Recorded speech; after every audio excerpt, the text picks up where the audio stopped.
जोहार नमस्कार। झारखंड समेत देश दुनिया की तमाम बड़ी खबरों में से कुछ प्रमुख खबरों पर आइए नजर डालते हैं। जोहार दर्शकों, स्वागत है आपका आज के ताज़ा समाचार बुलेटिन में। हम आपके लिए लेकर आए हैं झारखंड और देश दुनिया की 35 बड़ी एवं महत्वपूर्ण खबरें। तो चलिए बिना देर किए शुरू करते हैं। सबसे पहले बात झारखंड की। झारखंड निकाय चुनाव में भाजपा, झामुमो और कांग्रेस जैसे प्रमुख दलों के भीतर मची बगावत ने गठबंधन के समीकरणों को बिगाड़ दिया है, जिससे रांची, धनबाद और देवघर जैसे बड़े नगर निगमों में मुकाबला अब बहुकोणीय और रोचक हो गया है। धनबाद और देवघर में भाजपा और झामुमो अपने बागियों को मनाने में विफल रहे हैं, जिसके कारण पार्टी समर्थित उम्मीदवारों के सामने अपनों से ही चुनौती मिल रही है, जो चुनावी नतीजों को काफी प्रभावित कर सकती है। राजधानी रांची में कांग्रेस और झामुमो के बीच गठबंधन का फॉर्मूला काम नहीं कर पाया और दोनों दलों ने अलग अलग उम्मीदवार उतारे हैं, जिससे यहां त्रिकोणीय संघर्ष की स्थिति पैदा हो गई है। रांची सिविल कोर्ट के अधिवक्ताओं ने एसटीएससी थाना प्रभारी द्वारा महिला वकीलों के साथ कथित अभद्र व्यवहार और शिकायत दर्ज न करने के विरोध में काला बिल्ला लगाकर प्रदर्शन किया। नाराज वकीलों ने घटना की निष्पक्ष जांच और दोषी पुलिस अधिकारियों पर सख्त कार्रवाई की मांग करते हुए भविष्य में ऐसी घटनाओं की पुनरावृत्ति न होने की चेतावनी दी है। रांची में ट्रैफिक जाम की गंभीर समस्या को देखते हुए एसएसपी राकेश रंजन ने उच्चाधिकारियों के साथ बैठक कर प्रमुख जाम वाले क्षेत्रों की पहचान की और वहां नए ट्रैफिक पोस्ट व अतिरिक्त पुलिस बल तैनात करने के निर्देश दिए। शहर की यातायात व्यवस्था को आधुनिक बनाने के लिए जरूरी चौराहों पर सिग्नल, डिवाइडर और बोलार्ड लगाने के साथ साथ पुलिसकर्मियों को नए उपकरण उपलब्ध कराए जाएंगे और अब रात में भी सड़कों पर तैनाती रहेगी। एसएसपी ने पुलिस अधिकारियों को लापरवाही बरतने पर सख्त कार्रवाई की चेतावनी दी है और आम जनता से भी अपील की है कि वे नियमों का पालन कर शहर को जाम मुक्त बनाने में सहयोग करें। राष्ट्रपति द्रौपदी मुर्मू 26 फरवरी को श्री जगन्नाथ आध्यात्मिक एवं सांस्कृतिक केंद्र का शिलान्यास करेंगी, जो युवाओं के सशक्तिकरण, आध्यात्मिक शिक्षा और सामाजिक सेवा के लिए एक प्रमुख केंद्र के रूप में विकसित होगा। लगभग 2.5 एकड़ में पत्थर से निर्मित होने वाले इस भव्य मंदिर और केंद्र का उद्देश्य सांस्कृतिक विरासत को सहेजना तथा वंचितों के लिए शिक्षा व स्वास्थ्य सेवाओं को बढ़ावा देना है। हिमालय की बर्फबारी से आई ठंडी हवाओं के कारण झारखंड में कड़ाके की ठंड ने वापसी की है, जिससे रांची समेत 13 जिलों में न्यूनतम तापमान 10 डिग्री से नीचे गिर गया है। मौसम विभाग ने अगले एक हफ्ते तक शीतलहर और घने कोहरे का असर बने रहने की संभावना जताई है और विजिबिलिटी कम होने के कारण वाहन चालकों को सुबह के समय विशेष सावधानी बरतने की सलाह दी है। मैथन टोल प्लाजा पर बस छूट जाने के कारण फंसे जापानी पर्यटक हारुकी वतावनवे की मैथन पुलिस ने संवेदनशीलता दिखाते हुए मदद की और उनका बस में छूटा कीमती सामान सुरक्षित वापस दिलाने का भरोसा दिया। भाषा की बाधा के बावजूद पुलिस ने दूसरी बस से उन्हें बोधगया रवाना किया, जिससे प्रभावित होकर विदेशी पर्यटक ने झारखंड पुलिस की कार्यशैली और मानवीय सेवा की सराहना करते हुए आभार व्यक्त किया। भाजपा प्रदेश अध्यक्ष आदित्य साहू ने चतरा और रामगढ़ में कार्यकर्ता सम्मेलन को संबोधित करते हुए हेमंत सरकार को भ्रष्ट और विफल करार दिया, जिसमें उन्होंने धान खरीद के वादों में धोखे, उद्योग धंधों की बदहाली और कानून व्यवस्था की बिगड़ती स्थिति पर कड़ा प्रहार किया। उन्होंने राज्य सरकार पर आदिवासी और व्यापारी वर्ग को प्रताड़ित करने का आरोप लगाते हुए जनता से निकाय चुनाव में सबक सिखाने का आह्वान किया और मोदी सरकार के बजट को विकसित भारत की दिशा में एक बड़ा कदम बताया। गिरिडीह में खनन विभाग और पुलिस की संयुक्त टीम ने छापेमारी कर अवैध बालू लदे 8 ट्रैक्टर जब्त किए हैं और महतोडी सहित अन्य इलाकों में भारी मात्रा में अवैध बालू का डंप बरामद किया है। प्रशासन ने फरार तस्करों के खिलाफ प्राथमिकी दर्ज करने की प्रक्रिया शुरू कर दी है और स्पष्ट चेतावनी दी है कि अवैध खनन तथा तस्करी के खिलाफ ये सख्त अभियान लगातार जारी रहेगा। रांची लोहरदगा टोरी रेलखंड पर मरम्मत और सिग्नल अपग्रेडेशन कार्य के कारण रेलवे ने राजधानी एक्सप्रेस सहित 10 ट्रेनों के मार्ग और समय में बदलाव किया है, जबकि हटिया सांकी पैसेंजर को 1 माह के लिए रद्द कर दिया गया है। प्रशासन ने यात्रियों को असुविधा से बचने के लिए यात्रा से पूर्व संशोधित समय सारिणी की जांच करने की सलाह दी है, क्योंकि कई प्रमुख ट्रेनें अब टोरी बरकाकाना के वैकल्पिक मार्ग से संचालित होंगी। सरायकेला डीसी नीतीश कुमार सिंह ने 2026 के नगर निकाय चुनाव को शांतिपूर्ण संपन्न कराने हेतु आदर्श आचार संहिता के तहत सभी शस्त्र लाइसेंसधारियों को अपने हथियार संबंधित थानों में जमा करने का अनिवार्य आदेश दिया है। निर्धारित समय सीमा के भीतर हथियार जमा न करने वालों के विरुद्ध शस्त्र अधिनियम के तहत कड़ी कानूनी कार्रवाई और लाइसेंस रद्द करने की चेतावनी दी गई है, ताकि निष्पक्ष चुनाव सुनिश्चित किए जा सकें। धनबाद नगर निगम चुनाव के लिए महापौर पद के 29 प्रत्याशियों को सामान्य प्रेक्षक की उपस्थिति में निर्वाचन अधिकारियों द्वारा उनके आधिकारिक चुनाव चिन्ह आवंटित कर दिए गए हैं। चिन्ह वितरण के साथ ही प्रत्याशियों और समर्थकों में भारी उत्साह देखा गया, जिसके बाद अब सभी उम्मीदवार राज्य निर्वाचन आयोग के नियमों के तहत अपने चुनाव प्रचार को और तेज करेंगे। कोडरमा के खरियोडीह पंचायत से 1 फरवरी को श्राद्ध भोज में शामिल होने गए 10 बिरहोर बच्चे अचानक लापता हो गए हैं, जिससे पूरे इलाके में हड़कंप मच गया है। पुलिस को शक है कि बच्चे गलती से विपरीत दिशा की ट्रेन पकड़कर धनबाद की ओर चले गए होंगे, जिसकी तलाश के लिए सीसीटीवी फुटेज खंगाले जा रहे हैं और विशेष टीमों को जांच में लगाया गया है।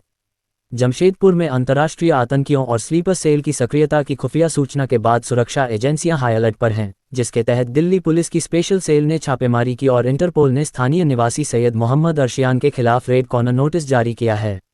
शहर में करीब 18 स्लीपर सेल के सक्रिय होने और उनके पाकिस्तान स्थित हैंडलर्स से जुड़े होने की आशंका के बीच पुलिस संदिग्ध गतिविधियों पर कड़ी नज़र रख रही है और सुरक्षा व्यवस्था को पहले से अधिक पुख्ता कर दिया गया है। रांची पुलिस ने अनगढ़ा के सीताडीह गांव में छापेमारी कर अवैध हथियार बनाने वाली मिनी फैक्ट्री का भंडाफोड़ किया है, जहां से 19 देशी बंदूकें और भारी मात्रा में अर्धनिर्मित हथियार बरामद कर 60 वर्षीय नारायण लोहरा को गिरफ्तार किया गया। रूरल एसपी प्रवीण पुष्कर के अनुसार आरोपी अपने घर में ही हथियार बनाकर बेचता था और अब पुलिस ये पता लगाने में जुटी है कि इन हथियारों की सप्लाई किन किन अपराधी या असामाजिक तत्वों को की जा रही थी। पर्यटन मंत्री सुदिव्य कुमार सोनू ने दलमा वन्य प्राणी आश्रयनी को अंतर्राष्ट्रीय पर्यटन हब बनाने के लिए 30 नए लग्जरी कॉटेज का शिलान्यास किया और पर्यटकों के लिए रोमांचक सफारी सेवा का शुभारंभ किया। इस पहल का उद्देश्य बुनियादी सुविधाओं में सुधार कर स्थानीय अर्थव्यवस्था को बढ़ावा देना और वन्यजीव संरक्षण के साथ साथ पर्यटकों को जंगल भ्रमण का सुरक्षित व व्यवस्थित अनुभव प्रदान करना है। स्वास्थ्य मंत्री इरफान अंसारी और मंत्री योगेंद्र प्रसाद महतो ने बोकारो के गोमिया में हाथी के हमले में घायल हुए लोगों से रिम्स अस्पताल में मुलाकात की और उनके बेहतर इलाज के लिए चिकित्सकों को आवश्यक निर्देश दिए। मंत्रियों ने इस हादसे में जान गंवाने वाले परिजनों और घायलों को सरकारी नियमानुसार जल्द मुआवजा दिलाने का आश्वासन दिया और हाथियों के हमलों की समस्या के स्थायी समाधान के लिए ठोस कदम उठाने का भरोसा दिलाया। पूर्व भारतीय कप्तान महेंद्र सिंह धोनी ने झारखंड पर्यटन का ब्रांड एम्बेसडर बनने के सरकारी प्रस्ताव पर सहमति दे दी है, जिसके बाद विभाग उनके साथ जल्द ही राज्य के प्रमुख स्थलों की प्रमोशनल शूटिंग शुरू करेगा। इस पहल के साथ ही सरकार ने दलमा वन्यजीव अभयारण्य में पर्यटकों के लिए सफारी सुविधा की शुरुआत की है और प्रशासनिक कार्यकुशलता बढ़ाने के लिए पेयजल एवं स्वच्छता विभाग में महत्वपूर्ण तबादले किए हैं। झारखंड पुलिस के जैप 10 परिसर में आयोजित पदोन्नति प्रशिक्षण के दौरान 110 में से 38 जवान फेल हो गए, जिनमें से 34 पुलिसकर्मी फायरिंग टेस्ट में अपना लक्ष्य साधने में पूरी तरह विफल रहे। निशानेबाजी के साथ साथ लिखित परीक्षा और युद्ध कौशल में भी इन जवानों का प्रदर्शन बेहद कमजोर पाया गया, जिसने राज्य की आंतरिक सुरक्षा और पुलिस की मौजूदा प्रशिक्षण व्यवस्था पर गंभीर सवाल खड़े कर दिए हैं। बोकारो में 15 दिनों के भीतर 3 महिलाओं के गायब होने और उनमें से 2 के शव संदिग्ध अवस्था में मिलने से हड़कंप मचा हुआ है, जिसके चलते स्थानीय सोसाइटियों में बच्चों और महिलाओं को अकेले बाहर न निकलने की चेतावनी वाले पोस्टर चिपकाए गए हैं। हालांकि पुलिस तीसरी लापता महिला की तलाश में जुटी है। एसपी हरविंदर सिंह ने नागरिकों से अफवाहों पर ध्यान न देने की अपील करते हुए सुरक्षा के लिए विशेष गश्त और त्वरित कार्रवाई का भरोसा दिलाया है। चांडिल स्थित बिहार स्पंज आयरन लिमिटेड और इसका संचालन करने वाली वनराज स्टील के बीच विवाद के कारण प्लांट बंद हो गया है, जिससे लगभग 450 श्रमिकों की रोजी रोटी और आसपास के बाजारों पर गहरा संकट छा गया है। स्थानीय विधायक सविता महतो की मौजूदगी में हुई बैठक में मजदूरों के बकाया वेतन भुगतान पर सहमति बनी है। वहीं प्लांट को दोबारा शुरू कराने के लिए दोनों कंपनियों के उच्च अधिकारियों के बीच दिल्ली में वार्ता प्रस्तावित है। बोकारो के सेक्टर 5D स्थित बगीचा टोला विद्यालय में एक ही शिक्षक पर पहली से 5वीं कक्षा तक के बच्चों को पढ़ाने, एमडीएम संभालने और विभागीय कार्यों का बोझ है, जिसके कारण छात्रों की संख्या घटकर मात्र 22 रह गई है। अखिल झारखंड प्राथमिक शिक्षक संघ ने इस बदहाल व्यवस्था पर चिंता जताई है, क्योंकि एक ही कमरे में अलग अलग कक्षाओं को मर्ज करके पढ़ाने से शिक्षा का स्तर गिर रहा है और शिक्षक के लिए छुट्टी लेना भी एक बड़ी चुनौती बन गया है। झारखंड चैम्बर ऑफ कॉमर्स ने शहर की विधि व्यवस्था और व्यापारियों को मिल रही धमकियों पर सिटी एसपी के साथ बैठक की, जिसमें सुरक्षा तंत्र को मजबूत करने और खुफिया नेटवर्क को बेहतर बनाने पर जोर दिया गया। सिटी एसपी ने व्यापारियों को सुरक्षा का भरोसा देते हुए त्वरित पुलिस सहायता 112 और तकनीकी सुरक्षा उपाय अपनाने का सुझाव दिया। साथ ही पुलिस व्यापारी समन्वय समिति के गठन पर विचार करने का आश्वासन दिया। अब देखिए राष्ट्रीय एवं अंतर्राष्ट्रीय सुर्खियां। भारत और अमेरिका के बीच हुए ऐतिहासिक अंतरिम व्यापार समझौते के तहत अमेरिका ने भारतीय सामानों पर टैरिफ को 50% से घटाकर 18% कर दिया है, जिससे जेनेरिक दवाओं और टेक्सटाइल जैसे प्रमुख क्षेत्रों के लिए वैश्विक बाजार के नए द्वार खुल गए हैं। इस समझौते में भारत ने अपने कृषि और डेयरी क्षेत्र को पूरी तरह सुरक्षित रखा है, जबकि आगामी 5 वर्षों में अमेरिका से $500 अरब की ऊर्जा और तकनीकी सामग्री खरीदने तथा डिजिटल व्यापार एवं सप्लाई चेन में सहयोग बढ़ाने पर सहमति जताई है। भारत अमेरिका अंतरिम व्यापार समझौते के दौरान अमेरिका द्वारा जारी किए गए नए नक्शे में पूरे जम्मू कश्मीर, पीओके और अक्साई चिन को भारत का हिस्सा दिखाया गया है, जो भारत के आधिकारिक राजनीतिक रुख का बड़ा कूटनीतिक समर्थन माना जा रहा है। अमेरिकी नीति में आए इस संभावित बदलाव को पाकिस्तान और चीन के प्रति एक कड़ा संदेश माना जा रहा है, क्योंकि पहले अमेरिकी मानचित्रों में इन क्षेत्रों को अक्सर विवादित या अलग दिखाया जाता था। प्रधानमंत्री नरेंद्र मोदी 7-8 फरवरी को मलेशिया के दौरे पर रहेंगे, जहां वे प्रधानमंत्री अनवर इब्राहिम के साथ रक्षा तकनीक, व्यापार विस्तार और एक्ट ईस्ट पॉलिसी के तहत रणनीतिक साझेदारी को मजबूत करने पर उच्च स्तरीय वार्ता करेंगे।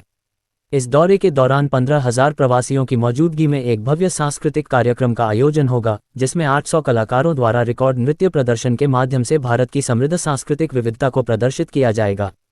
प्रधानमंत्री नरेंद्र मोदी अपनी 2 दिवसीय यात्रा पर कुआलालंपुर पहुंचे, जहां मलेशियाई पीएम अनवर इब्राहिम ने स्वयं एयरपोर्ट आकर और उनके साथ कार साझा कर एक विशेष व्यक्तिगत तालमेल और कूटनीतिक सम्मान का परिचय दिया। भारतीय समुदाय को संबोधित करते हुए पीएम मोदी ने दोनों देशों के सांस्कृतिक संबंधों की सराहना की और भारत को निवेश के वैश्विक केंद्र के रूप में प्रस्तुत करते हुए मलेशियाई पीएम के भारतीय संगीत के प्रति प्रेम का भी विशेष उल्लेख किया। रूस की राजधानी मॉस्को में राष्ट्रपति पुतिन के करीबी और खुफिया एजेंसी ग्रुप के first deputy head lieutenant general Vladimir Alekseyev पर उनके घर के बाहर घात लगाकर जानलेवा हमला किया गया है। हमलावर द्वारा पीठ में कई गोलियां मारे जाने के बाद जनरल अस्पताल में गंभीर स्थिति में हैं, जबकि रूसी सुरक्षा एजेंसियों ने इसे एक सोची समझी हत्या की साजिश करार देते हुए जांच तेज कर दी है। ओला, उबर और रैपिडो के ड्राइवर कंपनियों द्वारा वसूले जा रहे भारी कमीशन और किराए के दोषपूर्ण एल्गोरिदम के विरोध में 7 फरवरी को हड़ताल पर हैं, क्योंकि इससे होने वाली कम कमाई के कारण उनके सामने जीवन यापन का संकट खड़ा हो गया है। ड्राइवर्स ने परिवहन मंत्री को पत्र लिखकर न्यूनतम किराया निर्धारित करने, निजी गाड़ियों का व्यावसायिक उपयोग बंद करने और एग्रीगेटर गाइडलाइंस 2025 को सख्ती से लागू करने की मांग की है, ताकि उनका शोषण रुक सके। आरजेडी के कार्यकारी राष्ट्रीय अध्यक्ष बनने के बाद पहली बार पार्टी कार्यालय पहुंचे तेजस्वी यादव का कार्यकर्ताओं ने ढोल नगाड़ों और फूलों के साथ भव्य स्वागत किया, जिससे पार्टी में नई राजनीतिक ऊर्जा का संचार हुआ है। इस अवसर पर तेजस्वी ने संगठन की मजबूती और भविष्य की रणनीतियों पर जोर देते हुए कार्यकर्ताओं से एकजुट होने का आह्वान किया, जिसे आगामी चुनावों की तैयारी के बड़े संकेत के रूप में देखा जा रहा है। पटना में एक पुराने मामले में सांसद पप्पू यादव की गिरफ्तारी और उसके बाद उनकी बिगड़ती सेहत ने बिहार में राजनीतिक भूचाल ला दिया है, जिसे कांग्रेस ने राज्य सरकार की सोची समझी साजिश करार दिया है। प्रियंका गांधी और राहुल गांधी ने इस कार्रवाई को पटना के छात्रा हत्याकांड मामले में आवाज दबाने की कोशिश बताया है। साथ ही भाजपा पर पीड़ितों के बजाय आरोपियों को संरक्षण देने का गंभीर आरोप लगाया है। अमरावती मेयर चुनाव में भाजपा के श्रीचंद तेजवानी ने एआईएमआईएम पार्षद मीरा कामबठे के क्रॉस वोटिंग की मदद से मात्र 1 वोट से जीत हासिल की है। पार्टी लाइन के खिलाफ जाकर भाजपा उम्मीदवार का समर्थन करने के कारण एआईएमआईएम ने कड़ा रुख अपनाते हुए पार्षद मीरा कामबठे को तुरंत निष्कासित कर दिया है। रिलायंस कंज्यूमर प्रोडक्ट्स लिमिटेड ने ऑस्ट्रेलिया की health beverage company goodness group में बड़ी हिस्सेदारी खरीदकर वैश्विक बाजार में विस्तार किया है, जिसके तहत ऑस्ट्रेलियाई कप्तान पैट कमिंस के हाइड्रेशन ड्रिंक ब्रांड पेस को भारत में लॉन्च किया जाएगा।